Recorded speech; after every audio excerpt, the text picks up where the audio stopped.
അഞ്ചാം ദിവസവും വെള്ളം പണം കൊടുത്തു വാങ്ങേണ്ട ഗതികേടിലാണ് തിരുവനന്തപുരം അമ്പലത്തറ തോട്ടം റെസിഡൻസ് അസോസിയേഷനിലെ താമസക്കാർ.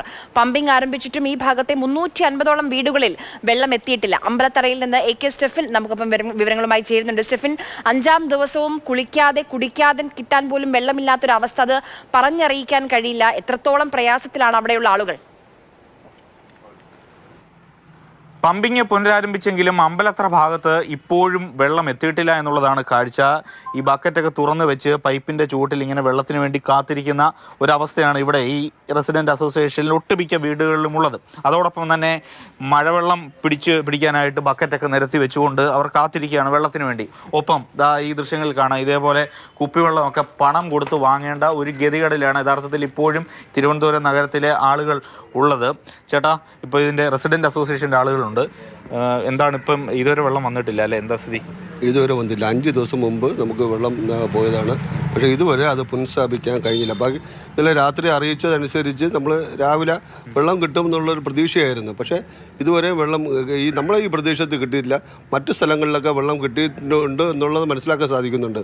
പക്ഷേ സഫീഷ്യൻ്റായിട്ട് ഒരു ആൾട്ടർനേറ്റീവ് സംവിധാനം പോലും കോർപ്പറേഷനോ നമ്മളെ ഈ മേഖലയിൽ ഒരുക്കാൻ വേണ്ടി സാധിച്ചിട്ടില്ല. ഇത് നമ്മുടെ അസോസിയേഷൻ തന്നെയാണ് കാശ് കൊടുത്ത് നമ്മൾ 18,000 ലിറ്റർ വെള്ളം നമ്മൾ ഈ കുടിവെള്ളം മാത്രം നമ്മൾ പ്രാഥമിക കാര്യങ്ങൾ നിർവഹിക്കാൻ വേണ്ടി മാത്രം വെള്ളം നമ്മൾ വിതരണം ചെയ്തു. അതുകൂടാതെ പാർട്ടിക്കാർ ഒരു ഒരു 15,000 ലിറ്റർ വെള്ളം കൂടെ വിതരണം ചെയ്താണ് ഇപ്പോൾ പിടിച്ചു നിർത്തിയിരുന്നത് ഒരു വിധം. പക്ഷേ ഇതൊന്നും ഇന്നലെ വരുമെന്ന് പറഞ്ഞപ്പോൾ ഇന്ന് രാവിലെ നമ്മൾ അറേഞ്ച് ചെയ്തിട്ടില്ല.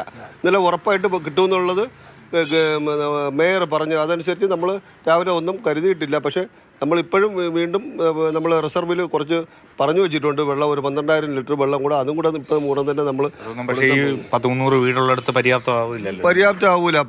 നമുക്ക് ഒരു വീടിന് കൊടുക്കാൻ പറ്റുന്നത് 1-2 ബക്കറ്റ് വെള്ളം മാത്രമേ നമ്മളിങ്ങനെ വാങ്ങി കൊടുക്കാൻ പറ്റുന്നുള്ളൂ. അതും തികയുന്നില്ല. ഏതായാലും വളരെ കഷ്ടമാണ് യഥാർത്ഥത്തിൽ ഇപ്പോഴും ഈ അമ്പലത്തറ ഭാഗത്തുള്ളവരുടെയൊക്കെ സ്ഥിതി എന്ന് പറഞ്ഞു കഴിഞ്ഞാൽ ഓഫീസിൽ പോകാനോ അല്ലെങ്കിൽ മറ്റ് ജോലിക്കൊന്നും പോകാനോ ഒന്നും കഴിയാതെ വീട്ടിൽ യഥാർത്ഥത്തിൽ അടച്ചുപൂട്ടിയിരിക്കേണ്ട ഒരു അവസ്ഥ യഥാർത്ഥത്തിൽ ഇപ്പോൾ നിലവിലുണ്ട്. ഇപ്പോൾ ഇതൊരു താഴ്ന്ന പ്രദേശമാണ്, നമ്മുടെ ആയിരാണിമുട്ടത്തിൽ നിന്നല്ലേ ഇങ്ങോട്ട് വെള്ളം വരുന്നത്. പക്ഷേ എന്തുകൊണ്ടാണ് ഇപ്പോഴും വെള്ളം ഇങ്ങോട്ടേക്ക് വരാൻ എത്താത്തത്? നിങ്ങൾ വാട്ടർ അതോറിറ്റിയിലൊക്കെ ബന്ധപ്പെട്ടിരുന്നു, എന്താ കിട്ടുന്നത്? കൗൺസിലറെ ബന്ധപ്പെട്ടു, വാട്ടർ അതോറിറ്റി ബന്ധപ്പെട്ടു, വിളിച്ചിട്ടും പ്രസിഡന്റ് വിളിച്ചിട്ട് ഫോൺ എടുത്തില്ല. നമ്മൾ അമ്പലത്തറ തോട്ടം റെസിഡൻസ് മേഖലയിലെന്ന് വെച്ച് കഴിഞ്ഞാൽ ഏതാണ്ട് 350ഓളം വീടുകളുള്ള പ്രദേശമാണ്. ഇപ്പോൾ നമ്മൾ 18,000 ലിറ്റർ വെള്ളം കാശ് കൊടുത്ത് വാങ്ങിച്ച് കുറച്ച് കൊടുക്കാനേ പറ്റില്ല. എല്ലാ വീട്ടിലും പോലും കിട്ടിയിട്ടില്ല ആ വെള്ളം ശരിക്കും പറഞ്ഞാൽ. അപ്പോൾ ആൾക്കാർ ഇപ്പോൾ രാവിലെ വിളി തുടങ്ങി. ഇപ്പോൾ ഇന്നലെ മേയർ വരുന്ന വെള്ളം 10 മണിക്ക് 15 മണിക്ക് ന്യൂസിൽ പറഞ്ഞെന്ന് 3 മണിക്കൂറിനകത്ത് എത്തുമെന്ന് പറയും. നിങ്ങൾ അതൊന്ന് ബന്ധപ്പെടണമെന്ന് പറഞ്ഞിട്ട് ആൾക്കാർ നമ്മളെ വിളിച്ചുകൊണ്ടിരിക്കുകയാണ്. അവർക്ക് ബാത്റൂമിൽ പോകുമ്പോൾ പോലും വെള്ളമില്ലാത്ത അവസ്ഥയിലാണ് ആൾക്കാർക്കുള്ളത്. പെണ്ണുങ്ങളിപ്പോൾ രാവിലെ ഒരുപാട് വിളിച്ചു, എന്നെ വിളിച്ചു, പ്രസിഡന്റിനെ വിളിച്ചു.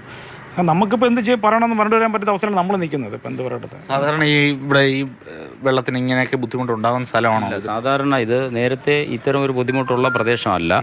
കാരണം KTDC ലൈനും ഇതുവഴിയായിരുന്നു പോയിക്കൊണ്ടിരുന്നത്. അപ്പോൾ ജപ്പാൻ കുടിവെള്ളത്തിൻ്റെ ലൈന് കൊടുത്തതോടുകൂടി ചെറിയ ചെറിയ പ്രശ്നങ്ങളിവിടെ ഉണ്ട്. പക്ഷേ ഇന്നലെ രാത്രിയും ഞാനിവിടെ നിന്ന് പോകുമ്പോഴത്തേക്ക് രാത്രി 11 മണിയായി.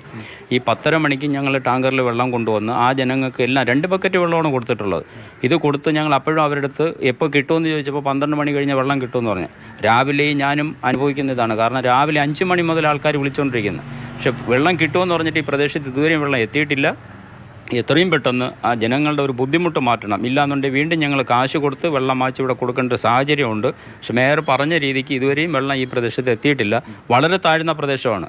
എത്ര പ്രതിസന്ധി സിറ്റിക്കകത്തുണ്ടായിരുന്നാലും വെള്ളം കിട്ടുന്ന ഒരു പ്രദേശമായിരുന്നു. പക്ഷേ ഇതുവരെയും വെള്ളം ഈ ഭാഗത്ത് എത്തിയിട്ടില്ല. ഏകദേശം 350 വീടുകൾ ഇതിനകത്തുണ്ട്. ഇത് ബണ്ടിൻ്റെ അപ്പുറം പോയി കഴിഞ്ഞാൽ അവിടെയും കുറേ വീടുകളുണ്ട്. ഇവരെല്ലാം വളരെ സാധാരണക്കാരും വാടകയ്ക്ക് താമസിക്കുന്ന പ്രദേശമാണിത്. അപ്പോൾ അവർക്ക് വെള്ളം കിട്ടാതെ വലിയൊരു പ്രതിസന്ധിയാണ്. എത്രയും പെട്ടെന്ന് അതിനൊരു പരിഹാരം ഉണ്ടാവണം. അതെ, അതാണ് ഇവരെല്ലാം തന്നെ ആവശ്യപ്പെടുന്നത്. എത്രയും പെട്ടെന്ന് തന്നെ ഈ ഒരു ബുദ്ധിമുട്ടിന് പരിഹാരം ഉണ്ടാകണം. ഈ കാണുന്നതൊക്കെ ഈ പറയുന്ന ഒരു വീട്ടിലെ മാത്രം കാഴ്ചയല്ല. ഇവിടുത്തെ പല വീടുകളിലും ഇതുപോലെ മഴവെള്ളമൊക്കെ പിടിച്ചു വെച്ച് പ്രാഥമിക കാര്യങ്ങളൊക്കെ ചെയ്യേണ്ട ഒരു ഗതികളിലാണ് യഥാർത്ഥത്തിൽ ഈ റെസിഡൻറ്റ് അസോസിയേഷൻ്റെ ആളുകൾ ഉള്ളത്.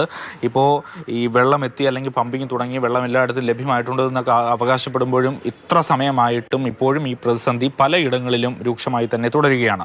MS സുജിത്തിനൊപ്പം AK Stephin, Mathrubhumi news, Thiruvananthapuram.